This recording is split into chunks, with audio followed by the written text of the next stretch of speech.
നമസ്കാരം, എല്ലാ കൂട്ടുകാർക്കും ലിച്ചാറ്റ്സിലേക്ക് സ്വാഗതം. അപ്പോൾ ഈ ഒരു വീഡിയോയിൽ ഹാഫ് എ ഡേ എന്നുള്ള ചാപ്റ്ററിൻ്റെ ആക്ടിവിറ്റീസിൻ്റെ ഡിസ്കഷനാണ് നമ്മൾ ചെയ്യാനായിട്ട് പോകുന്നത്.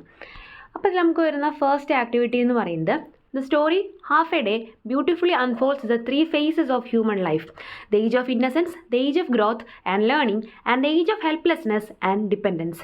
As time progresses the surroundings change. അപ്പോൾ നമ്മൾ ഈ ഒരു ചാപ്റ്റർ നോക്കുന്ന സമയത്ത് അതിനകത്ത് മെയിനായിട്ട് 3 സ്റ്റേജസ് ഓഫ് ലൈഫ്, ജീവിതത്തിൻ്റെ 3 സ്റ്റേജുകൾ ചിത്രീകരിച്ചിരിക്കുന്നത് കാണാം. അപ്പോൾ ആദ്യത്തെ സമയം എന്താണ്? ഒരു ഇന്നസെൻസ്, ആ ഒരു എന്താ പറയുക ലൈഫിനെ കുറിച്ച് എന്താണ് ഏതാണെന്നൊരു ഐഡിയ ഇല്ലാതെ സ്കൂളിലൊക്കെ പോകുന്നതിന് മുന്നേ ഉള്ള ആ ഒരു കുഞ്ഞു കുട്ടിയായിട്ടിരിക്കുന്ന ഒരവസ്ഥ നമുക്ക് അതിൽ കാണാൻ സാധിക്കുന്നുണ്ട്. പിന്നെ അവിടെ നിന്ന് അങ്ങോട്ട് എന്താ സംഭവിക്കുന്നത്? ആ ഒരു വളർച്ചയാണ് സംഭവിക്കുന്നത്. വളർച്ച എന്തിൽ കൂടെയാണ് സംഭവിക്കുന്നത്? ആ ഒരു സ്കൂളിൽ കൂടെ അല്ലെങ്കിൽ ലേണിങ്ങിൽ കൂടെ, പഠനത്തിൽ കൂടെയാണ് സംഭവിക്കുന്നത്. അപ്പോൾ സ്കൂളിലുള്ള ഒരു സ്റ്റേജ് എന്ന് പറയുന്നത് നമ്മുടെ മെയിൻ ക്യാരക്ടർ ഉണ്ട്, അതായത് നരേറ്ററിൻ്റെ രണ്ടാമത്തെ സ്റ്റേജാണ്. അതേപോലെ തന്നെ ലാസ്റ്റ് ആകുമ്പോഴേക്കും അദ്ദേഹം എവിടെ എത്തി നിൽക്കുകയാണ്? ഒരു ഓൾഡ് ആയിട്ടുള്ള അല്ലെങ്കിൽ വയസ്സായിട്ടുള്ള ഒരാളായിട്ട്.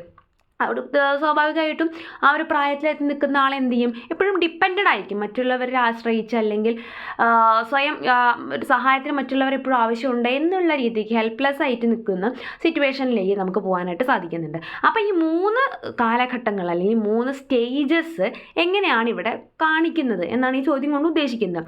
As time progresses now the surroundings change. സമയം മാറുന്നതിനനുസരിച്ച് എന്തും ചെയ്യുന്നുണ്ട്? സറൗണ്ടിങ്സ്, ചുറ്റുപാടും മാറിക്കൊണ്ടിരിക്കുന്നുണ്ട്. The experiences we gather shape our attitudes. Now revisit the story and complete the table. Identify the words, phrases, expressions that denote the changes in setting and attitudes. അതായത് ഈ 3 സ്റ്റേജിലും അല്ലെങ്കിൽ ഈ 3 കാലഘട്ടത്തിൻ്റെയും സെറ്റിംഗ് എന്താണ്, ആറ്റിറ്റ്യൂഡ് എന്താണ് എന്നാണ് നമുക്ക് ആ ചോദ്യത്തിൽ ചോദിച്ചിട്ടുള്ള കാര്യം.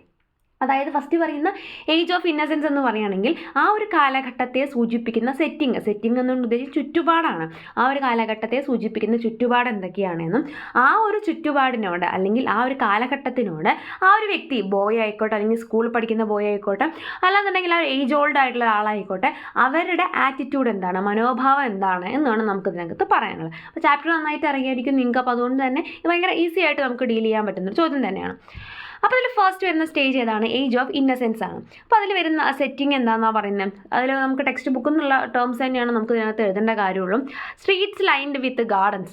ഒരുപാട് പൂന്തോട്ടങ്ങളൊക്കെ നിറഞ്ഞിട്ടുള്ള ഗാർഡൻസ് ആണ് അതിൻ്റെ ആ ഒരു ചുറ്റുപാട്. സ്കൂളിലേക്ക് പോകുന്ന കുട്ടി കാണുന്ന കാഴ്ചകളെയാണ് നമ്മളുടെ ചുറ്റുപാടായിട്ട് കാണിക്കുന്നത്. പിന്നെ എന്തൊക്കെയാണ് പറയുന്നത്? എക്സ്റ്റെൻഡഡ് ഫീൽഡ്സ് പ്ലാനഡ് വിത്ത് ക്രോപ്സ്. ഒരുപാട് പാടങ്ങളും വയലുകളും കാര്യങ്ങളൊക്കെ ഉണ്ട്. പല പല വിളകളൊക്കെ വിളഞ്ഞു നിൽക്കുന്ന സ്ഥലങ്ങളൊക്കെയാണ് പോകുന്ന സമയത്ത് കാണുന്നത്. Huge high walled fortress. അങ്ങനെ സ്കൂളിലേക്ക് എത്തുമ്പോൾ അവർ കാണുന്നത് എന്താണ്? വലിയ ഒരു ബിൽഡിംഗ് ആണ് അവർക്ക് കാണാനായിട്ട് സാധിക്കുന്നത്. ആ ഒരു സമയത്തെ അവൻ്റെ ആറ്റിറ്റ്യൂഡാണ് ഇനി ചോദിക്കുന്നത്. Considers school as A punishment. School എന്ന് പറഞ്ഞാൽ തന്നെ സ്കൂളിലേക്ക് എത്തുന്നതിന് മുന്നേ ഉള്ള സിറ്റുവേഷൻ ആട്ടോ പറയണം. അപ്പോൾ സ്കൂളിലേക്ക് എത്തുമ്പോൾ തന്നെ അവൻ എന്ത് തോന്നുകയാണ്? ഇതൊരു പണിഷ്മെൻ്റ് ആണ്, എന്നെ എന്തോ കുറ്റം ചെയ്തതിന് ശിക്ഷിക്കാൻ വേണ്ടിയിട്ടാണ് ഈ സ്കൂളിൽ കൊണ്ടുവിടുന്നത്.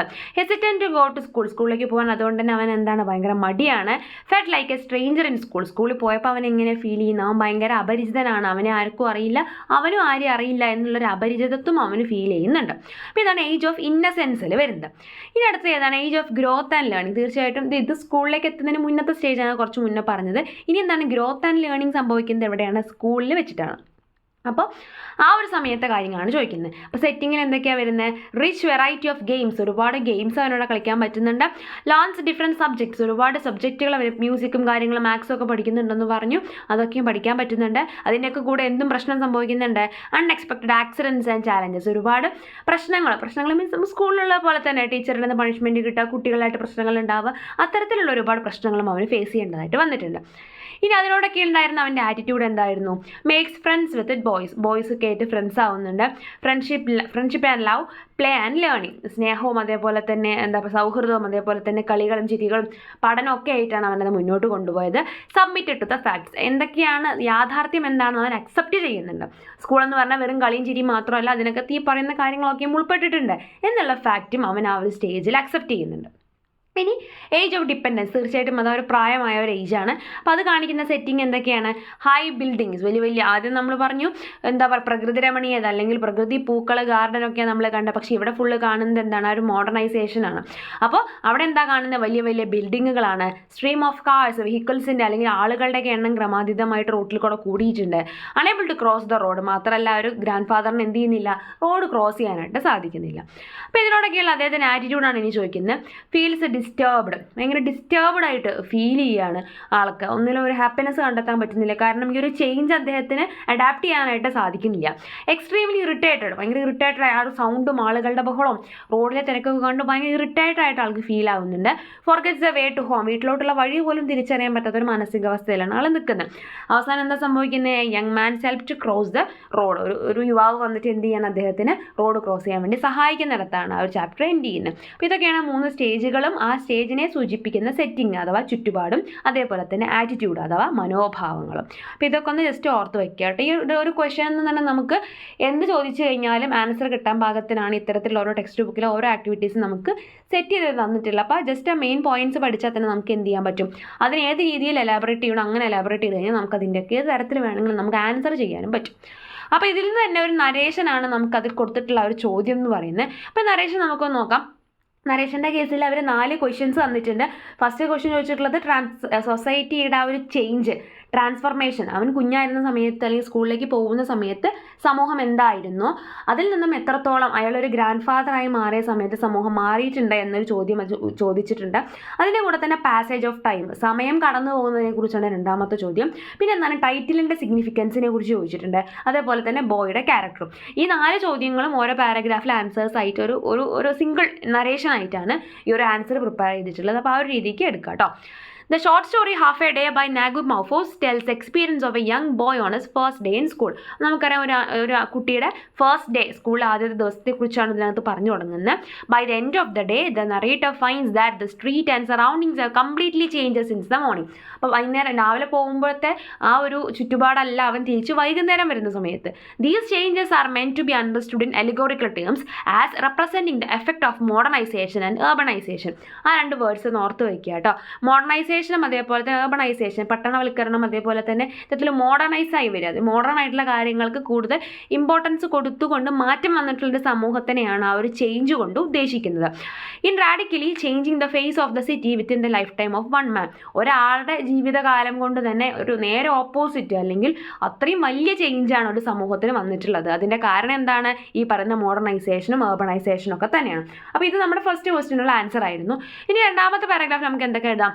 In the morning, the narrator explains that the streets were clear and beautiful with plants and fruits, but the scenario is different in the evening. അപ്പോൾ രാവിലെ പോകുന്ന സമയത്ത് എല്ലാം ഭയങ്കര ഫ്രൂട്ട്സും പ്ലാന്റ്സും ഒക്കെ നടന്നിരുന്ന സിറ്റുവേഷൻ എല്ലാം വൈകുന്നേരം തിരിച്ചു വരുമ്പോൾ the passage of time brings many changes to society. കാരണം എന്താ, സമയം നീങ്ങുന്നതനുസരിച്ച് സമൂഹത്തിൽ അത്രത്തോളം മാറ്റങ്ങൾ സംഭവിക്കുന്നു. നമ്മൾ തന്നെ പറയില്ല എത്ര വേഗം കാലം പോകണമെന്ന് ചോദിക്കില്ല, സെയിം കാര്യം തന്നെയാണ് ഇവിടെ പറയുന്നത്. Additionally the author shows that life is very short. അതുകൊണ്ട് അദ്ദേഹം എന്താ പറയാൻ ഉദ്ദേശിക്കുന്നത്, ലൈഫ് വളരെ ചെറിയതാണ്. The narrator changes from a boy to an elderly man in 1 day. ഒരൊറ്റ ദിവസം കൊണ്ടാണ് ആ ഒരു ആൺകുട്ടി ഒരു വലിയൊരാളായിട്ട് അല്ലെങ്കിൽ ഒരു പ്രായമുള്ള ഒരാളായിട്ട് മാറുന്നതായിട്ട് ആ ഒരു കഥയിൽ കാണിച്ചിട്ടുള്ളത്. അപ്പോൾ അതുകൊണ്ട് ഉദ്ദേശിക്കുന്ന സമയം അത്രയും വേഗം കടന്നു പോവുകയാണ്. അപ്പോൾ അതാണ് രണ്ടാമത്തെ ചോദ്യത്തിൻ്റെ ആൻസറായിട്ട് നമുക്ക് എഴുതാനുള്ളത്. പിന്നെ എന്താ പറയുന്നത്, ടൈറ്റിലിനെ കുറിച്ചാണ്. The title half a day indicates the story central concern with the human experience of time and memory. സമയത്തിൻ്റെ കടന്നുപോലും അതേപോലെ തന്നെ ഓർമ്മകളെക്കുറിച്ചൊക്കെയാണ് അദ്ദേഹം ആ ഒരു ടൈറ്റിൽ കൊണ്ട് ഉദ്ദേശിക്കുന്നത്. അതായത് ആ ഒരു ഹാഫ് എ ഡേ, ഒരു 1/2 ദിവസം കൊണ്ട് അല്ലെങ്കിൽ ഒരു ദിവസം കൊണ്ട് ഒരാളുടെ ഹോൾ ലൈഫാണ് അതിൽ കാണിക്കുന്നത്. അപ്പോൾ നമ്മൾ പറയില്ല കണ്ണടച്ച് തുറക്കുന്ന മുമ്പ് സമയം പോവുകയാണെങ്കിൽ വർഷങ്ങൾ കടന്നു പോവുകയാണെന്ന് പറയുന്ന സെയിം കാര്യം തന്നെയാണ് ഇവിടെ ഉദ്ദേശിക്കുന്നത് കേട്ടോ. The narrator emerges from the gates of the school unaware that his entire life has passed and that he is now no longer a young boy but an old man. അപ്പോൾ അദ്ദേഹം ആ ഒരു രാവിലെ ചെല്ലുന്നു, കുട്ടിയായിട്ട് സ്കൂളിലേക്ക് ഫസ്റ്റ് ഡേ ചെല്ലുന്നു, തിരിച്ച് ഗേറ്റ് കടന്ന് വൈകുന്നേരം ഇറങ്ങുമ്പോഴേക്കും അദ്ദേഹം ഒരു ഗ്രാൻഡ് പേ ആയിട്ട് മാറിയിരിക്കുകയാണ്. അപ്പോൾ ആൾക്ക് തിരിച്ചറിയാൻ സാധിക്കുകയാണ്, അതായത് ഇനി എനിക്കൊരു തിരിച്ചു പോക്കില്ല എൻ്റെ പഴയ ബാല്യത്തിലേക്ക് അല്ലെങ്കിൽ പഴയ ലൈഫിലേക്ക്. അപ്പോൾ അത്രയും നൈമിഷികമായിട്ടാണ് കാലം മാറുന്നത് എന്നാണ് ആ ഒരു ടൈറ്റിൽ കൊണ്ട് ഉദ്ദേശിക്കുന്നത്. ഇനി പറഞ്ഞിട്ടുള്ളത് നമ്മുടെ ബോയുടെ ക്യാരക്ടറിനെ കുറിച്ചാണ്. ഇപ്പോൾ ഇത് നമുക്ക് ക്യാരക്ടർ സ്കെച്ചായിട്ട് യൂസ് ചെയ്യാം, കഥയുടെ മെയിൻ പ്ലോട്ടായിട്ട് ഈ കാര്യങ്ങൾ യൂസ് ചെയ്യാം, അത്തരത്തിൽ ഒരുപാട് കാര്യങ്ങൾക്ക് നമുക്ക് ഈ നരേഷൻ യൂസ് ചെയ്യാം കേട്ടോ. The boy is reluctant to leave his parents and is initially timid and shy while interacting with his classmates and teachers. അപ്പോൾ ഇവൻ ആദ്യം ഭയങ്കര വീട്ടുകാരെ വിട്ടു പോകാനൊക്കെ ഭയങ്കര വിഷമമായിരുന്നു, അതേപോലെ തന്നെ ടീച്ചേഴ്സായിട്ടും ക്ലാസ്മേറ്റ്സായിട്ടൊക്കെ ഇടപഴകാനൊക്കെ ഭയങ്കര ബുദ്ധിമുട്ടായിരുന്നു. However, he settles in quickly and seems to thrive in his new environment, making friends and speaking animatedly about all he has learned. പക്ഷെ അവൻ പെട്ടെന്ന് തന്നെ അവരെ കേട്ട് കമ്പനി ആവുന്നുണ്ട്, എല്ലാ കാര്യങ്ങളെക്കുറിച്ച് സംസാരിക്കാനും ആ ഒരു എന്താ പറയുക ചുറ്റുപാടിനോട് അവൻ അഡ്ജസ്റ്റ് ആവുന്നുണ്ട്. Through out the story the narrator's perspective shifts as he ages rapidly, symbolizing the rapid passage of time. അപ്പോൾ പെട്ടെന്ന് തന്നെ അദ്ദേഹത്തിന് വയസ്സായ ഒരു രൂപത്തിലേക്ക് മാറുന്നത് കൊണ്ട് ഉദ്ദേശിക്കുന്നത് പെട്ടെന്ന് ചേഞ്ച് ആയി പോകുന്ന ഒരു സമയത്തിനെ തന്നെയാണ്. He observes the changes in himself and his surroundings with a mix of fascination and appreciation. അപ്പോൾ അയാൾ ചുറ്റുപാട് നടക്കുന്ന കാര്യങ്ങൾ ഭയങ്കര അത്ഭുതത്തോടു കൂടിയാണ് നോക്കുന്നത്. Despite his initial enthusiasm, he begins to feel overwhelmed by the overwhelming pace of life and the inevitability of aging. അപ്പോൾ അവർ age ആയ സമയം തുടങ്ങുന്ന സമയത്തൊക്കെ അദ്ദേഹം ഭയങ്കര എന്താ പറയുക എല്ലാത്തിനെയും ഭയങ്കര അപ്രിഷിയേറ്റിംഗ് ആയിട്ടാണ് കണ്ടിട്ടുണ്ടായിരുന്നത്. പക്ഷെ അവസാനം ആകുമ്പോഴേക്കും എന്ത് ചെയ്യണം, അദ്ദേഹത്തിൻ്റെ ഒരു ഹെൽപ്ലെസ്നെസ്, അതായത് ആ ഒരു ഇതിനൊന്നും അക്സെപ്റ്റ് ചെയ്യാൻ പറ്റാത്ത ഒരു കാഴ്ചപ്പാടിലേക്ക് ചേഞ്ച് ചെയ്യുന്നത് നമുക്ക് കാണാൻ സാധിക്കുന്നുണ്ട്. കാരണം അദ്ദേഹത്തിൻ്റെ ഒരു ഏജും കാര്യങ്ങളൊക്കെയാണ്. Overall, the narrator in Half a Day represents the universal experience of growing older and coming to terms with the passage of time. സമയം കടന്നു പോകുന്നതിനനുസരിച്ച് നമ്മളിങ്ങനെ വളർന്നു വരുന്നതിനെ കുറിച്ച് അല്ലെങ്കിൽ പ്രായമായി വരുന്നതിനെ കുറിച്ചൊക്കെയാണ്. അതെന്താണ് യൂണിവേഴ്സൽ ട്രൂത്താണ്, പ്രപഞ്ച സത്യമാണ്. ഓരോ ദിവസം കൂടുന്തോറും ഓരോ സെക്കൻഡ് ഓരോ മിനിറ്റ് നീങ്ങുന്നോറും നമുക്ക് എന്തായിക്കൊണ്ടിരിക്കുകയാണ്, പ്രായമായിക്കൊണ്ടിരിക്കുകയാണ് എന്നുള്ള ഒരു പ്രകൃതി നിയമത്തിനെ കുറിച്ചാണ് ഇതിനകത്ത് പറയുന്നത്. Through his journey, he learns valuable lessons about the transience of life and the importance of cherishing each moment. അപ്പോൾ നമ്മുടെ ലൈഫ് എന്ന് പറഞ്ഞാൽ എത്ര പെട്ടെന്ന് ഇല്ലാണ്ടാവുന്നതാണ് അല്ലെങ്കിൽ കടന്നു പോകുന്നതാണ്. അതുകൊണ്ട് തന്നെ ഓരോ മൊമെൻറ്റും നമ്മൾ എൻജോയ് ചെയ്യണം എന്നുള്ള രീതിക്ക് പറയാൻ വേണ്ടിയിട്ട്, അല്ലെങ്കിൽ ആ ഒരു അദ്ദേഹത്തിൻ്റെ ആ ഒരു ഐഡിയ വായനക്കാരിലേക്ക് എത്തിക്കാൻ വേണ്ടിയിട്ടാണ് ഈ ഒരു കഥ അദ്ദേഹം സെറ്റ് ചെയ്ത് എടുത്തിട്ടുള്ളത്. അപ്പോൾ ഇത്രയാണ് ഈ ഒരു ഫസ്റ്റ് ആക്ടിവിറ്റിയിൽ വരുന്നത്. ഇനി രണ്ടാമത്തെ ആക്ടിവിറ്റിയാണ്. The following table presents few statements related to the story Half a Day. Find reasons to each event stated in the table and write them down in space provided the first one has been done for you. അപ്പോൾ ഓരോ സ്റ്റേറ്റ്മെൻറ്റുകൾ ഇതിനകത്ത് തന്നിട്ടുണ്ട്. അപ്പോൾ അതിൻ്റെ ഒക്കെയും കാരണങ്ങൾ, reasons അപ്പുറത്ത് എഴുതാനാണ് പറഞ്ഞിട്ടുള്ളത്. അപ്പോൾ ഫസ്റ്റ് വൺ ഇവിടെ തന്നിട്ടുണ്ട്. The boy was reluctant to go to school. Boy എന്താണ്, സ്കൂളിലേക്ക് പോകാൻ മടിച്ചിരിക്കുകയാണ്. അപ്പോൾ അതിൻ്റെ റീസൺ എന്താ നമുക്കറിയാം. He was afraid that he would be punished at school. കാരണം അവൻ്റെ വിചാരം എന്താണ്, സ്കൂളിൽ പോയാൽ പണിഷ്മെൻറ്റ് കിട്ടും, കാരണം അവൻ എന്താ തെറ്റ് ചെയ്തതിൻ്റെ പണിഷ്മെൻ്റ് ആയിട്ടാണ് അവനെ സ്കൂളിലേക്ക് വിടുന്നത് എന്നുള്ള തെറ്റിദ്ധാരണയാണ് അവന് സ്കൂളിലേക്ക് പോകാനുള്ള പേടിയുടെ കാരണം. ഇനി രണ്ടാമത്തെ കാര്യം എന്താണ്, the father wanted him to go to school. പക്ഷെ അച്ഛൻ എന്താ വേണ്ടത്, അവൻ സ്കൂളിലേക്ക് പോകാൻ വേണ്ട. അപ്പോൾ എന്തുകൊണ്ടായിരിക്കും അച്ഛൻ അവൻ സ്കൂളിലേക്ക് പോകണം തോന്നാൻ കാരണം? It's A factory that makes useful people out of children. അദ്ദേഹം തന്നെ ടെക്സ്റ്റിനകത്ത് പറയുന്നുണ്ട്, കുട്ടികളിൽ നിന്നും നല്ല യൂസ്ഫുൾ ആയിട്ടുള്ള ആളുകളെ അല്ലെങ്കിൽ യൂസ്ഫുൾ ആയിട്ടുള്ള വലിയ ആളുകളെ ഉണ്ടാക്കിയെടുക്കുന്ന ഒരു ഫാക്ടറിയാണ് സ്കൂളുകൾ. അതുകൊണ്ട് നിനക്കതൊരിക്കലും പണിഷ്മെൻ്റ് അല്ല. അപ്പോൾ കുട്ടിയുടെ നല്ലതിന് വേണ്ടിയിട്ടാണ് അച്ഛൻ എന്ത് ചെയ്യുന്നത്, അവനെ സ്കൂളിലേക്ക് വിടാനായിട്ട് ശ്രമിക്കുന്നത്. School broaden containment. അപ്പോൾ എങ്ങനെയാണ് സ്കൂൾ അവന് സംതൃപ്തി കൊടുക്കുന്നു അല്ലെങ്കിൽ സംതൃപ്തി കൊടുത്തു എന്ന് അതിനകത്ത് സ്റ്റേറ്റ്മെൻറ്റിൽ പറയുന്നുണ്ട്. അപ്പോൾ അതെന്തുകൊണ്ടാണ്, അതിൻ്റെ റീസണാണ് നമുക്ക് അടുത്തായിട്ട് കണ്ടുപിടിക്കേണ്ടത്. Submitted to the facts of love. കാരണം എന്താണ്, അവനെല്ലാം അക്സെപ്റ്റ് ചെയ്യാൻ തുടങ്ങുകയാണ്. ഇനിയിപ്പോൾ നിവർത്തിയില്ല, അക്സെപ്റ്റ് ചെയ്തല്ലേ പറ്റുള്ളൂ, മുമ്പ് പെട്ട് കഴിഞ്ഞല്ലോ. അപ്പോൾ ലവ് ആണ്, ഫ്രണ്ട്ഷിപ്പാണ്, അതേപോലെ തന്നെ പ്ലേസ്, അതേപോലെ തന്നെ ലേണിങ്, അങ്ങനത്തെ എല്ലാ കാര്യങ്ങളെക്കുറിച്ചും അവൻ അക്സെപ്റ്റ് ചെയ്യാണ്. കാരണം സ്നേഹവും സൗഹൃദവും കളിക്കാനുള്ള കാര്യങ്ങളും പഠിക്കാനുള്ള കാര്യങ്ങളും എല്ലാം മിക്സഡായിട്ട് അവിടെ ഉണ്ട്. അപ്പോൾ അതെല്ലാം ഞാൻ അക്സെപ്റ്റ് ചെയ്തേ പറ്റൂ എന്നൊരു തിരിച്ചറിവിലേക്ക് എത്തുമ്പോഴാണ് അവൻ എന്ത് കിട്ടുന്നത്, ആ ഒരു സംതൃപ്തി ഫീൽ ചെയ്യുന്നത്. School was not as sweet as he thought. വിചാരിച്ച അത്ര രസമുള്ള പരിപാടിയല്ല ഈ സ്കൂളിൽ പോക്ക് എന്ന് അവന് തോന്നാനുള്ള കാരണമാണ് ചോദിക്കുന്നത്. The challenges like rivalries and punishments. കാരണം എന്താ, അവിടെ ഈ രസമുള്ള ചോക്ലേറ്റ് കഴിക്കലും ഫുഡ് കഴിക്കലും കിടന്നുറങ്ങലും പാട്ടുപാടലും മാത്രമല്ല, മറിച്ച് എന്തുണ്ട്, കുട്ടികൾ തമ്മിലുള്ള പ്രശ്നങ്ങൾ ഉണ്ടാവാറുണ്ട്, പഠിക്കാതിരിക്കുന്ന സമയത്ത് ടീച്ചേഴ്സിന് പണിഷ്മെൻറ്റ് കിട്ടാറുണ്ട്. അപ്പോൾ ഇതൊന്നും അത്ര രസമുള്ള കാര്യമല്ല എന്ന് അവന് തിരിച്ചറിയാനായിട്ട് സാധിക്കുകയാണ്.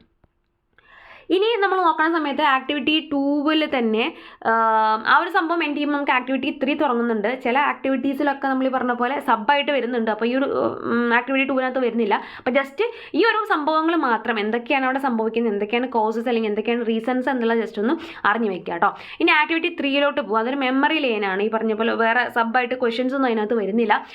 Half a Day beautifully illustrates the narrator's journey through time. സമയത്തിൽ കൂടെയുള്ള നറേറ്ററുടെ ജേണിയാണ് അതെന്നൊക്കെ നമുക്ക് അറിയാവുന്ന കാര്യമാണ്. On the way, he encounters many people, has diverse experiences and undergoes a profound transformation. The following diagram depicts his journey to school as a child and his return as an elderly man. അപ്പോൾ ഒരു കുട്ടിയായിട്ട് സ്കൂളിലേക്ക് പോകുന്നതും ഒരു മുതിർന്ന ആളായിട്ട് അല്ലെങ്കിൽ പ്രായമായ ആളായിട്ട് തിരിച്ചു വരുന്നതുമായിട്ടുള്ള ഒരു ജേണി, യാത്രയാണ് നമുക്ക് താഴെ കൊടുത്തിട്ടുള്ള ഡയഗ്രത്തിൽ കാണിക്കുന്നത്. Look at the diagram carefully and complete the count of memory lane suitably based on your readings of story. You may make use of the hints. അപ്പോൾ നമുക്ക് കുറച്ച് സൂചനകൾ ഹിൻറ്റുകൾ തന്നിട്ടുണ്ട്. അത് യൂസ് ചെയ്തിട്ട് ഓരോ ഹിൻറ്റിൻ്റെയും താഴെ നമുക്ക് എന്തൊക്കെ കൊടുക്കാം, എങ്ങനെ അതിനെ ഒരു കഥയായിട്ട് അല്ലെങ്കിൽ ആ ഒരു എന്താ പറയുക മെമ്മറി ലൈനായിട്ട് മെമ്മറി ഓർമ്മകൾ ഇങ്ങനെ അടുക്കി പെറുക്കി വെച്ചിരിക്കുന്ന പോലെ വഴിയായിട്ട് വെച്ചിരിക്കുന്നത് പോലെ ആക്കാൻ നമുക്കൊന്ന് ട്രൈ ചെയ്ത് നോക്കാം. അപ്പോൾ ഇതിനകത്ത് നമുക്കറിയാം ഒരു ആരോ മാർക്ക് സ്റ്റാർട്ട് ചെയ്യുന്നത് എവിടെ നിന്നാണ്, ലീവിങ് ഹോം, വീട് വിട്ട് അവൻ ഇറങ്ങുന്ന സിറ്റുവേഷൻ മുതലൊക്കെയാണ്. അത് ഓൾറെഡി അവർ തന്നിട്ടുണ്ട്. I walked with my father wearing new clothes. I was happy but had fuss about going to school. അച്ഛൻ്റെ കൂടെ ഞാൻ ഇറങ്ങുകയാണ്, പുതിയ ഡ്രസ്സൊക്കെ എനിക്ക് കിട്ടിയിട്ടുണ്ട്, പക്ഷേ എനിക്ക് പേടിയൊക്കെ ഉണ്ട് സ്കൂളിലേക്ക് പോകാൻ എന്നാണ് ലീവിങ് ഹോം എന്നുള്ള ടൈറ്റിലിന് താഴെ നമുക്ക് എഴുതാനുള്ളത്. പിന്നെ എന്താണ് വാക്കിംഗ് ടു സ്കൂൾസ്. അപ്പോൾ ഇന്ന് ഒന്ന് ആലോചിച്ച് നോക്കിക്കേ, സ്കൂളിലേക്ക് നടക്കുമ്പോൾ അവൻ എന്തൊക്കെയാണ് കണ്ടിട്ടുണ്ടായിരുന്നത്. We walked along a street lined with gardens on both sides were extensive fields planted with crops, prickly pears, henna trees and a few date palms. ചുറ്റുപാടുള്ള പ്രകൃതി രമണീയതയെക്കുറിച്ചൊക്കെ നമ്മൾ സംസാരിച്ചിട്ടുണ്ടായിരുന്നു. അതുതന്നെയാണ് ഇവിടെയും പറയുന്നത്. എന്തൊക്കെ ചെടികൾ അതേപോലെ എന്തൊക്കെ പൂന്തോട്ടങ്ങൾ കാര്യങ്ങളൊക്കെ അവൻ കണ്ടു. അപ്പോൾ അതൊക്കെയായിരുന്നു ആ സ്കൂളിലേക്കുള്ള യാത്രക്കിടയിൽ സംഭവിച്ച കാര്യങ്ങൾ. അപ്പോൾ അതൊന്ന് ജസ്റ്റ് അവിടെ ഓർത്ത് വയ്ക്കാം. പിന്നെ എന്താണ് അറ്റ് ദ സ്കൂൾ ഗേറ്റ് ചെല്ലുമ്പോൾ എന്താ സംഭവിക്കുന്നത്, we could see the courtyard vast and crammed full of boys and girls. ഒരു മുറ്റം കാര്യങ്ങളൊക്കെ സ്കൂളിലേക്കുള്ള എൻട്രൻസ് കാണുന്നുണ്ട്. അവിടെ എന്താണ് ഒരുപാട് ബോയ്സും ഗേൾസൊക്കെ നിറഞ്ഞിങ്ങനെ നിൽക്കുന്നുണ്ട്. അതാണ് അവൻ ആ ഒരു സ്കൂൾ ഗേറ്റിൽ നിൽക്കുമ്പോൾ കാണുന്നത്. ഇനി അടുത്ത എന്തായിരുന്നു, ഇൻസൈഡ് ദ ക്യാമ്പസ്. അങ്ങനെ സ്കൂളിലേക്ക് എത്തി കഴിഞ്ഞിട്ട് എന്താണ് അവൻ്റെ ലൈഫിൽ സംഭവിക്കുന്നത്. I did not know a single one of them, none of them knew me, I felt I was a stranger who had lost his way. അവന് തോന്നുന്നതാണ് ആർക്കും എനിക്ക് എന്താ പറയുക ഒരാളെ പോലും എനിക്ക് അറിയുന്നില്ല, അതുപോലെ ആർക്കും എന്നെ അറിയുന്നില്ല, എനിക്ക് എന്ത് ഫീൽ ചെയ്യുന്നതെന്നാണ് പറയണേ, എല്ലാവരുടെ ഇടയ്ക്ക് ഞാനൊരു അപരിചിതനായി പോയതുപോലെയാണ് എനിക്ക് ഫീൽ ചെയ്യുന്നത്. അതാണ് സ്കൂളിൻ്റെ അകത്ത് നടന്ന കാര്യം. പിന്നെ എന്തായിരുന്നു, ദ വുമൻസ് ഇൻസ്ട്രക്ഷൻസ്. വുമൺ നമുക്ക് ടീച്ചർ ആയിരിക്കും. അപ്പോൾ ടീച്ചറുടെ ഇൻസ്ട്രക്ഷൻസ് എന്തൊക്കെയായിരുന്നു, this is your new home, here too there are mothers and fathers. ഇത് നിങ്ങളുടെ പുതിയ വീടാണ്, അതേപോലെ തന്നെ ഇവിടെയും നിങ്ങൾക്ക് അച്ഛനും അമ്മയും ഒക്കെ ഉണ്ട്. Here there is everything that is enjoyable and beneficial to knowledge and life. ഇവിടെ നിങ്ങൾക്ക് എൻജോയ് ചെയ്യാൻ വേണ്ടിയിട്ടുള്ള അല്ലെങ്കിൽ നിങ്ങൾക്ക് ജീവിതത്തിൽ ഉപകാരപ്രദമാകുന്ന ഒരുപാട് കാര്യങ്ങളൊക്കെ ഉണ്ട്. ഇതൊക്കെയായിരുന്നു നമ്മുടെ ആ ഒരു ലേഡി അല്ലെങ്കിൽ ആ ഒരു വുമൺ കൊടുത്തിട്ടുള്ള ഇൻസ്ട്രക്ഷൻസ്. പിന്നെ മേക്കിംഗ് ഫ്രണ്ട്സ്, അത് ഓൾറെഡി ഇവർ തന്നിട്ടുണ്ട്. School had a variety of entertainment, made friends with boys and fell in love with girls. അപ്പോൾ ആൺകുട്ടികളുമായിട്ട് അല്ലെങ്കിൽ ആൺകുട്ടികളും പെൺകുട്ടികൾക്കുമായിട്ട് സൗഹൃദവും സ്നേഹമൊക്കെ അവൻ സ്ഥാപിച്ചെടുക്കുന്നുണ്ട്. അപ്പോൾ സുഹൃത്തുക്കളെ ഉണ്ടാക്കുന്ന ഒരു പ്രോസസ്സും അവിടെ നടക്കുന്നുണ്ട്. അടുത്തത് എന്താണ്, റിയലൈസേഷൻ ആണ്. എന്ത് തിരിച്ചറിവാണ് അവൻ അവിടെ എത്തുമ്പോൾ വരുന്നത്. School did not find it as totally sweet and unclouded. എപ്പോഴും ഭയങ്കര സന്തോഷമായിട്ട് നല്ല മധുരകരമായ അവസ്ഥയല്ല സ്കൂളിലെന്ന് അവന് തിരിച്ചറിയുന്നുണ്ട്. There were rivalries and punishments. അപ്പോൾ അവിടെ എന്തുണ്ടാവുന്നുണ്ട്, പ്രശ്നങ്ങളും അതേപോലെ തന്നെ പണിഷ്മെൻറ്റ്സും ഒക്കെ കിട്ടാൻ സാധ്യതയുണ്ട്. ദേ സബ്മിറ്റഡ് ടു ദ ഫാക്ട്സ്. അങ്ങനെ കുട്ടികൾ അവരെല്ലാവരും എന്ത് ചെയ്യാണ്, ആ ഒരു സത്യത്തിനെ അവർ അംഗീകരിക്കാനായിട്ട് സ്റ്റാർട്ട് ചെയ്യണം. കാരണം പോസിറ്റീവ്സും നെഗറ്റീവ്സും ഈ സ്കൂളിൽ നിന്ന് കിട്ടുമെന്നുള്ളത് അവർ അക്സെപ്റ്റ് ചെയ്യാനായിട്ട് തുടങ്ങുകയാണ്. An elderly man crossing the road. ഞാൻ ഫൈനൽ സെക്ഷനിലോട്ട് വരികയാണ്. എൽഡർലി മാൻ റോഡ് ക്രോസ് ചെയ്യുമ്പോൾ എന്താ സംഭവിക്കുന്നത്, the road was extremely crowded. Road നിറച്ച ആളുകളാണ്. He feels highly irritated. ആൾക്ക് ആ സൗണ്ടും കാര്യങ്ങളൊക്കെ കൂടെ ഭയങ്കര ഇറിറ്റേഷൻ ഫീൽ ചെയ്യാണ്. He couldn't cross the road. ആയതുകൊണ്ട് തന്നെ അയാൾക്ക് എന്ത് ചെയ്യാൻ സാധിക്കുന്നില്ല, വീട്ടിലോട്ടുള്ള വഴി ഓർമ്മയില്ല, റോഡ് ക്രോസ് ചെയ്യാൻ സാധിക്കുന്നില്ല. Finally a young man helps him to cross the road. അങ്ങനെ റോഡ് ക്രോസ് ചെയ്യാൻ വേണ്ടിയിട്ട് ഒരു യങ് മാൻ അയാളെ സഹായിക്കുന്നതായിട്ട് നമുക്കവിടെ കാണാനായിട്ട് സാധിക്കുന്നുണ്ട്. ഇനി വരുന്നത് ആക്ടിവിറ്റി 1 എന്ന് പറഞ്ഞ് ലെറ്റസ് റീകോൾ ആൻഡ് റീക്രിയേറ്റ് എന്ന് പറഞ്ഞിട്ട് അടുത്ത സെക്ഷനിൽ നിന്നാണ്. ഇവിടെ എന്താ സംഭവിക്കുന്നത്, revisit the story half a day and complete the following character map of narrator. അപ്പോൾ നരേറ്ററുടെ ഒരു ക്യാരക്ടർ മാപ്പാണ് ചോദിച്ചിട്ടുള്ളത്. ആ ടൈറ്റിലിനനുസരിച്ചിട്ട് നരേറ്ററുടെ ക്യാരക്ടറിനെ കുറിച്ച് നമ്മൾ എഴുതുകയാണ്. അപ്പോൾ ഇവിടെ കാണിക്കുന്ന ആ ഒരു ബോയും അവരുടെ ഗ്രാൻഡ് പേ ആര് തന്നെയാണ്, സെയിം രണ്ടുപേരും നമ്മുടെ നരേറ്റർ തന്നെയാണ് കേട്ടോ. അപ്പോൾ ആദ്യം നമുക്ക് അവരുടെ ഫിസിക്കൽ അപ്പിയറൻസ് നോക്കാം കേട്ടോ. ഫിസിക്കൽ അപ്പിയറൻസ് എന്തൊക്കെയായിരുന്നു, ബോയുടെയും പറയണം ഗ്രാൻഡ് പേയുടെയും പറയണം കേട്ടോ. ബോയുടെ എന്തൊക്കെയായിരുന്നു, കുറച്ച് എന്നാണ് എഴുതിയിട്ടുള്ള, കൂടുതൽ ടേംസ് നിങ്ങൾക്ക് ടെക്സ്റ്റ് ബുക്ക് നോക്കിയിട്ട് പഠിക്കാവുന്നതാണ് കേട്ടോ. എ യങ് സ്കൂൾ ബോയ്, ഒരു യങ് സ്കൂൾ ബോയ് ആണ് നമുക്ക് ഫസ്റ്റ് കാണുന്നത്. 6 or 7 years ആണുള്ളൂ. ന്യൂ ക്ലോത്ത്സ് ആൻഡ് ടാബൂഷ്, പുതിയ തലപ്പാവും അതേപോലെ തൊപ്പിയും പുതിയ ഡ്രസ്സും കാര്യങ്ങളൊക്കെ ധരിച്ചിട്ട് പോകുന്ന ആ ഒരു ഫിസിക്കൽ അപ്പിയറൻസ് ആണ് ബോയ്ക്കുള്ളത്. അതേപോലെ ആ ഒരു ഗ്രാൻഡ് പെക്കുള്ള ഫിസിക്കൽ അപ്പിയറൻസ് എന്തൊക്കെയാണ്, 60 or 70 years old, dressed in simple. 60 ഒരു 60-70 വയസ്സുള്ള ഒരാളാണ്, ഭയങ്കര സിമ്പിൾ ഡ്രസ്സാണ്, ട്രഡീഷണൽ ആയിട്ടുള്ള ക്ലോത്തിങ്സ് ആണ്. റിങ്കിൾഡ് സ്കിന്നൊക്കെ അങ്ങനെ ചുളുങ്ങിയിട്ടുണ്ട്, പ്രായമൊക്കെ കഴിഞ്ഞാൽ അങ്ങനെയാണല്ലോ. ഗ്രേ ഓർ വൈറ്റ് ഹെയർ, നരച്ച കളർ രോമമൊക്കെ ആയിട്ടുണ്ട്. അങ്ങനെ പ്രായമായതിൻ്റെ എല്ലാ സിംറ്റംസും അദ്ദേഹത്തിൻ്റെ ഫിസിക്കൽ അപ്പിയറൻസിൽ കാണുന്നുണ്ട്. ഇനി എന്താണ് പേഴ്സണാലിറ്റി ട്രൈറ്റ്സ് ആണ്. അത് ഇതേപോലെ രണ്ടുപേരുടെ നമുക്ക് എഴുതണം. അപ്പോൾ ആ ചെറിയ കുട്ടി ഇരുന്നപ്പോൾ അവൻ എങ്ങനെയാണ് ഭയങ്കര ക്യൂരിയസ് ആയിരുന്നു. ആ കുട്ടികൾ നോക്കുമ്പോൾ അവൻ ഭയങ്കര ക്യൂരിയസ് ആവുന്നു, ടെൻസ്ഡ് ആവുന്നു, അങ്ങനത്തെ കുറേ സംഭവമുണ്ട്. പിന്നെ ഭയങ്കര ഈഗർ ആയിരുന്നു. അതേപോലെ തന്നെ എല്ലാത്തിനെയും അഡാപ്റ്റ് ചെയ്യാൻ വേണ്ടിയിട്ട് ആദ്യം അവന് സ്കൂൾ ഇഷ്ടമല്ലായിരുന്നു, പിന്നെ അവൻ അതുമായിട്ട് പൊരുത്തപ്പെട്ട് വരുന്ന ഒരു ക്യാരക്ടറായിരുന്നു. അപ്പോൾ അതേപോലെ നമ്മുടെ ഗ്രാൻഡ് പേ നോക്കുകയാണെങ്കിൽ അദ്ദേഹം ഭയങ്കര ഇന്നസെൻ്റ് ആണ്, ലവിങ് ആണ്. അതേസമയം തന്നെ ആ ഒരു സിറ്റുവേഷൻസ് ചേഞ്ച് ആയി വന്ന ആ ഒരു അവസ്ഥയിൽ അദ്ദേഹത്തിന് എന്ത് ഫീൽ ചെയ്യാണ്, ഇറിറ്റേറ്റഡ് ആയിട്ടും ഫീൽ ചെയ്യുന്നുണ്ട്. ഇത്തരത്തിലുള്ള കൂടുതൽ വേർഡ്സ് അതിനകത്ത് നിന്ന് കണ്ടുപിടിക്കണം കേട്ടോ. പിന്നെന്താണ് റോൾ ഇൻ ദ സ്റ്റോറി, ഇവരുടെ റോൾ എന്താണ്. ഇപ്പോൾ ഈ രണ്ടുപേരും ഒരാൾ തന്നെ ആയതുകൊണ്ട് നമുക്ക് ഒന്നിച്ചു പറഞ്ഞാൽ മതി, കാരണം അവരെന്താണ് സെൻട്രൽ ക്യാരക്ടറാണ് നമ്മുടെ നറേറ്റർ എന്ന് പറയുന്നത്. Transformation from boy to old man indicates passing of time. അപ്പോൾ ഇവരുടെ ഇമ്പോർട്ടൻസ് എന്തുകൊണ്ടാണ്, ഈ ഒരു ക്യാരക്ടർ വെച്ചിട്ട്, ഈ നറേറ്ററെ വെച്ചുകൊണ്ട് നമ്മുടെ കഥാകൃത്ത് എന്താണ് പറയാൻ ശ്രമിക്കുന്നത്, ആ ഒരു സമയം കടന്നു പോകുന്നതിനെ കുറിച്ചാണ് പറയാൻ സാധിക്കുന്നത്. അപ്പോൾ അതുകൊണ്ട് തന്നെ അവരുടെ ഒരു ഇമ്പോർട്ടൻസ് എന്ന് പറയുന്നത് അത്രയും വലിയൊരു റോളാണ് അവർ കഥയ്ക്കകത്ത് നമ്മുടെ നറേറ്റർക്ക് ഉള്ളത്. ഇനി analysis of expressions remarks by the other other characters. പല ഒരുപാട് എക്സ്പ്രഷൻസ് നമുക്ക് ഈ ചാപ്റ്ററിനകത്ത് കാണും കേട്ടോ. ഒരുപാട് ലൈൻസ് അല്ലെങ്കിൽ ഒരുപാട് റിയലൈസേഷൻസ്, അതായത് സ്കൂൾ അത്ര എളുപ്പമുള്ള കാര്യമല്ല എന്നുള്ള നമ്മുടെ ബോർഡ് റിയലൈസേഷൻ ആവാം, അല്ലെങ്കിൽ ടീച്ചർ പറഞ്ഞു കൊടുക്കുന്ന കാര്യങ്ങളുണ്ട്, ഇവിടെ നിങ്ങൾക്ക് ഒരുപാട് നല്ല കാര്യങ്ങൾ ഉണ്ട്, നിങ്ങൾക്ക് ഇവിടെയും അച്ഛനും അമ്മയൊക്കെ ഉണ്ട്, അങ്ങനത്തെ ഒരുപാട് കാര്യങ്ങളുണ്ട്. പിന്നെ ഫൈനലി നമ്മുടെ ഗ്രാൻഡ് പേ ആവുന്ന സമയത്ത് എന്തൊക്കെ കാര്യങ്ങളാണ് അദ്ദേഹത്തിന് മനസ്സിലാവുന്നത്, അങ്ങനെ ഒരുപാട് കാര്യങ്ങളുണ്ട്. അപ്പോൾ എല്ലാം ഞാനിവിടെ ആഡ് ചെയ്യുന്നില്ല, ജസ്റ്റ് ഒരു 1-2 പോയിന്റ്സ് മാത്രമേ ആഡ് ചെയ്യുന്നുള്ളൂ. ചെറിഷ് എവറി മൊമെൻറ്റ്, എല്ലാ മൊമെൻറ്റും നമ്മൾ എന്താ പറയുക ഹാപ്പി ആയിട്ട് അതിനെ അക്സെപ്റ്റ് ചെയ്യാനായിട്ട് ശ്രമിക്കുക. Because time is not something that we can back. നമുക്ക് തിരിച്ച് കിട്ടാൻ പറ്റാത്തൊരു കാര്യമാണ് സമയം എന്ന് പറയുന്നത്. പാസ് ചെയ്ത് പോയി കഴിഞ്ഞാൽ പാസ് ചെയ്ത് പോയി. അപ്പോൾ നമുക്ക് ഇപ്പോൾ കയ്യിലുള്ള സമയം എന്തോ, അല്ലെങ്കിൽ ഇപ്പം നമുക്ക് എന്തൊക്കെയാണ് നമ്മുടെ കയ്യിലുള്ള അതിനെ കംപ്ലീറ്റ്ലി ആസ്വദിക്കാനായിട്ട് ശ്രമിക്കുക. ഇതാണ് ഫൈനലി എല്ലാവരുടെയും ആ ഒരു എക്സ്പ്രഷൻസിൽ കൂടെ, അല്ലെങ്കിൽ ഓദർ പറയാൻ ഉദ്ദേശിക്കുന്നതും ഓരോ ക്യാരക്ടേഴ്സും പറയാൻ ഉദ്ദേശിക്കുന്നതും എല്ലാം ഈ ഒരു കാര്യമായതുകൊണ്ടാണ് ഈ ഒരു കാര്യം മാത്രമേ ഇതിനകത്ത് പറഞ്ഞു നിർത്തിയത്. ബാക്കി ഓരോരുത്തരുടെയും സെപ്പറേറ്റ് എക്സ്പ്രഷൻസും കാര്യങ്ങളൊക്കെ നമ്മളിപ്പോൾ പല ആക്ടിവിറ്റീസിലായിട്ട് ഓൾറെഡി ഡിസ്കസ് ചെയ്തതായതുകൊണ്ടാണ് കൂടുതൽ അതിനെ ഇങ്ങനെ എലാബറേറ്റ് ചെയ്ത് വലിച്ചു നീട്ടി പറയാം, ബോറടിച്ചു പോകും നിങ്ങൾക്ക്. അപ്പോൾ അതുകൊണ്ടാണ് കേട്ടോ. ഇനി റിയലൈസേഷൻ, എന്ത് തിരിച്ചറിവാണ് നമുക്ക് അവസാനമാകുമ്പോഴേക്ക് എത്തുന്നത്. Reality of narrator's ageing and passing of time. ഇതന്നെയാണ് പാസിംഗ് ഓഫ് ടൈം തന്നെയാണ് നമുക്ക് ഇതിനകത്ത് ഫുള്ള് പറയാനുള്ളത്, സമയം കടന്നു പോകുന്നതിനെ കുറിച്ചാണ്. അപ്പോൾ അത് ഓർത്ത് വയ്ക്കണേ.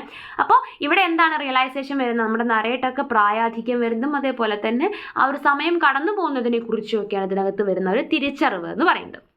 അപ്പോൾ ഇതിൻ്റെ ഒരു സബ് ക്വസ്റ്റ്യൻ ആയിട്ട് ഒരു ക്യാരക്ടർ സ്കെച്ച് ചോദിക്കുന്നുണ്ട്. ക്യാരക്ടർ സ്കെച്ച് നമ്മൾ ഓൾറെഡി കുറച്ച് മുന്നേ പറഞ്ഞ ആക്ടിവിറ്റിയിൽ ക്യാരക്ടർ സ്കെച്ച് നമ്മൾ ചെയ്തിട്ടുണ്ട്. അതിലത്തെ നരേഷൻ്റെ കൂടെ നമ്മൾ ക്യാരക്ടർ സ്കെച്ചിൻ്റെ ഒരു ക്വസ്റ്റ്യൻ വരുന്നുണ്ടായിരുന്നു.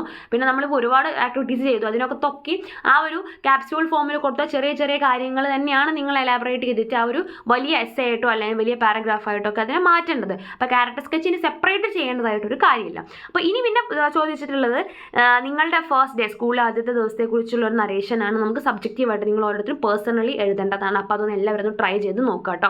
ഇനി ലാസ്റ്റ് വണ്ണാണ് നമുക്ക് ഡിസ്കസ് ചെയ്യാനായിട്ടുള്ള conversation conversation between the boy and the woman. ആ ഒരു സ്ത്രീ അല്ലെങ്കിൽ ഒരു ടീച്ചറും ആ കുട്ടിയും തമ്മിലുള്ള കോൺവെർസേഷനാണ്. ഇതിൻ്റെ ഓൾമോസ്റ്റ് ഭാഗങ്ങളൊക്കെ നമ്മൾ ടെക്സ്റ്റ് തന്നെ കൊടുത്തിട്ടുണ്ട്. അതിനെ തന്നെ ഒരു കോൺവെർസേഷൻ ഫോർമാറ്റിലോട്ട് മാറ്റിയാൽ മതി. അപ്പോൾ സ്വാഭാവികമായിട്ട് നമ്മുടെ ബോയ് എന്ത് ചെയ്യണം, ഉള്ളിൽ പോയിട്ട് വിഷമിച്ച് കരഞ്ഞിട്ട് ഇങ്ങനെ ഇരിക്കുന്നതിന്. അപ്പോൾ നമ്മുടെ വുമൺ എന്ത് ചോദിക്കുമായിരിക്കും, why are you crying my boy, എന്തിനാ കുട്ടി നീ എന്നെ കരയണേന്ന് ചോദിക്കുകയാണ്. ബോയ് പറയണം, I want to go back to my home, എനിക്ക് എൻ്റെ വീട്ടിൽ പോകണം. സ്വാഭാവികമായിട്ട് ഫസ്റ്റ് ഡേ കുട്ടികൾ പറയുന്ന ഏറ്റവും വലിയ കാര്യമാണ്, അല്ലെങ്കിൽ ഒരേ ഒരു കാര്യമാണ്, എനിക്ക് എൻ്റെ വീട്ടിൽ പോകണം, എനിക്ക് എൻ്റെ അച്ഛനെ കാണണം, അമ്മയെ കാണണം എന്നൊക്കെ. അപ്പോൾ വുമൺ പറയാണ്, this is your new home, then why do you want to go back. അപ്പോൾ ഇതല്ലേ നിൻ്റെ പുതിയ വീട്, പിന്നെ എന്തിനാ നീ പുറത്ത് പോകണം അല്ലെങ്കിൽ തിരിച്ചു പോകുന്നത് എന്തിനാ. അപ്പോൾ ബോയ് പറയാണ്, here every one a stranger, I can stay here. അയ്യോ ഇവിടെ എനിക്ക് ആരും അറിയില്ലല്ലോ, ഞാൻ ഭയങ്കര അപരിചിതനാണ്, അല്ലെങ്കിൽ എല്ലാവരും ഇവിടെ ഉള്ളവർ അപരിചിതരാണ്, എനിക്കിവിടെ അതുകൊണ്ട് നിൽക്കാൻ പറ്റില്ല എന്ന് തന്നെ അവൻ പറയണം. അപ്പോൾ വുമൺ പറയുന്നുണ്ട്, they are not strangers, they are your good friends. അപ്പോൾ ടീച്ചർ പറഞ്ഞു കൊടുക്കുകയാണ്, അവരൊന്നും അപരിചിതരല്ല, ഇവരൊക്കെ നിൻ്റെ ഫ്രണ്ട്സാണ്, അല്ലെങ്കിൽ നിൻ്റെ ഫ്രണ്ട്സ് ആവാൻ പോകുന്നവരാണ്. ബോയ് പറയുന്നുണ്ട്, but my father and mother are not here, പക്ഷേ എൻ്റെ അച്ഛനും അമ്മയൊന്നും ഇവിടെ ഇല്ലല്ലോ. അപ്പോൾ വുമൺ പറയുന്നുണ്ട്, don't worry, here too there are mothers and fathers. ഇവിടെയും നിനക്ക് അച്ഛനെയും അമ്മേനെയും ഒക്കെ കിട്ടും, ഇവിടെയും നിങ്ങൾക്ക് അച്ഛനും അമ്മയൊക്കെ ഉണ്ടാവും എന്ന് പറഞ്ഞ് സമാധാനിപ്പിക്കുന്നുണ്ട്. അപ്പോഴും നമ്മുടെ ബോയുടെ പരാതിപ്പെട്ട് തീരുന്നില്ല. But why should I stay here, പക്ഷേ എന്തിനാണ് ഞാൻ ഇവിടെ നിൽക്കണത് എന്നാണ് അവൻ്റെ സംശയം. അപ്പോൾ ടീച്ചർ പറഞ്ഞു കൊടുക്കുകയാണ്, here there is everything that is enjoyable and beneficial to knowledge and life, dry your tears and face life joyfully. നമ്മൾ ടെക്സ്റ്റിലുള്ള ലൈൻ തന്നെയാണ് കേട്ടോ. അപ്പോൾ മുമ്പ് പറയുകയാണ്, ഇവിടെ നിനക്ക് ഒരുപാട് സന്തോഷിക്കാനുള്ള, എൻജോയ് ചെയ്യാനുള്ള ഒരുപാട് കാര്യങ്ങളുണ്ടാവും, നിനക്ക് ബെനിഫിഷ്യൽ ആയിട്ടുള്ള ഗുണകരമായിട്ടുള്ള ഒരുപാട് അറിവുകൾ നിനക്ക് ലൈഫിൽ അപ്ലൈ ചെയ്യാൻ വേണ്ടിയിട്ട് കിട്ടും. അതുകൊണ്ട് എൻ്റെ കുട്ടി കണ്ണൊക്കെ തുളച്ച് നല്ല ഹാപ്പി ആയിട്ട് ഇരിക്കുക എന്നാണ് പറയുന്നത്. അപ്പോൾ വീണ്ടും അവൻ്റെ സംശയം മാറുന്നില്ല, I won't get any of my toys here, എൻ്റെ കളിപ്പാട്ടങ്ങളൊന്നും എനിക്കിവിടെ കിട്ടില്ലല്ലോ എന്നാണ് അടുത്ത അവൻ്റെ പ്രശ്നം. അപ്പോൾ അതിന് മുമ്പ് പറയുകയാണ്, you will definitely get new varieties of toys and books. നിനക്ക് ഇവിടെയും കുറേ വേറെ ടൈപ്പ് ടോയ്സും അതേപോലെ തന്നെ പുതിയ പുസ്തകങ്ങളൊക്കെ നിനക്ക് കിട്ടും എന്ന് പറഞ്ഞ് ഇവൻ്റെ ഓരോ പ്രശ്നത്തിനുള്ള സൊല്യൂഷൻ ആ ഒരു ടീച്ചർ അല്ലെങ്കിൽ ആ ഒരു വുമൺ കൊടുക്കുന്ന രീതിയിൽ ആ ഒരു എന്താ പറയുക കോൺവെർസേഷൻ സെറ്റ് ചെയ്തെടുക്കുക. അപ്പോൾ ഇത് മാർക്ക് അനുസരിച്ച് നിങ്ങൾക്ക് കൂടുതൽ വലുതാക്കാം, അല്ലെങ്കിൽ ഈ ഒരു രീതിക്ക് തന്നെ നിങ്ങൾക്ക് എഴുതാവുന്നതാണ് കേട്ടോ. പിന്നെ അപ്പോൾ ഫൈനലി അവനപ്പോൾ സമാധാനപ്പെടണം, ഓക്കെ കൻ അണ്ടർസ്റ്റാൻഡ് എന്ന് എനിക്ക് മനസ്സിലായി എന്ന് പറയുന്നുണ്ട്. അപ്പോൾ വുമൺ എന്ന് പറയുന്നത് ഗുഡ് ബോയ് എന്ന് പറഞ്ഞാൽ അവനൊന്ന് സമാധാനിപ്പിക്കുകയും സന്തോഷിപ്പിക്കുകയും കൂടെ ചെയ്യുന്നുണ്ട്. കൂടുതൽ വീഡിയോസിനായി ചാനൽ സബ്സ്ക്രൈബ് ചെയ്യുക, സപ്പോർട്ട് ചെയ്യുക. താങ്ക്